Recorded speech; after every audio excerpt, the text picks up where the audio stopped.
কবরে আযাব মাফ করার হইতে হইলে কিছুগুলি আমল আছে। সেই আমলগুলো করলে কবরের আযাব, কবরের সওয়াল জবাব আসান হইবে, আযাব কম হইবে। যার শেষকাল ভালো তার সবই ভালো। আমলটি কি আপনারা জানতে চান যে কোন আমল করলে কবরের সওয়াল জবাব আসান হইবে? আর সওয়াল জবাব যখন আসান হইবে, কবরের আযাবও মাফ হইবে। আলম হইতেছে কয়েক কিসিমের আলম থাকে, যেমন আলমে আরওয়াহ, আলমে বতন।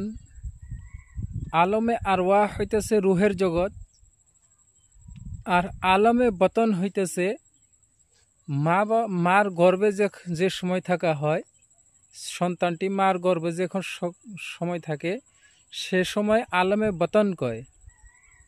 আর আলমে দুনিয়া, আর যখন এই দুনিয়াতে ভূমিষ্ঠ হয়ে আসে সন্তান, তখন আলমে দুনিয়ার ভিতরে আসে।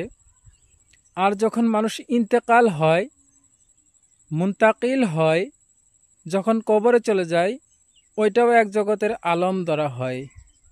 আর ওই আলম, কবরের আলমটা এরকম ভয়ানক হবে যে সাপ বিচ্ছুর ঘর হবে। সেই সময় যদি আপনার সওয়াল জবাবকে আহসান করতে পারেন, তাহলে আপনি কবরের ভিতরে শান্তিতে থাকতে পারবেন। আল্লাহর নবীর রওজা মুবারক থেকে আপনার কি বলে একদম স্পষ্ট দেখা যাবে, আল্লাহর নবীর ছায়া আপনাদের উপরে থাকবে। আর এই আল্লাহর নবীর যেটা সোহবত পাবার হইলে আমল করতে লাগবে, সেই আমলটা আপনাকে বলে দিচ্ছি। ফজর ও মাগরিব নামাজের পরে যদি এই আমলটি করেন, তাহলে আপনার কবরের আযাব, কবরের সওয়াল জবাব আসান হইবে। আমলটি এই: রাজিতু বিল্লাহি রাব্বা ওয়াবিল ইসলামি দীনা ওয়াবি মুহাম্মাদিন নবী সাল্লাল্লাহু আলাইহি ওয়াসাল্লাম।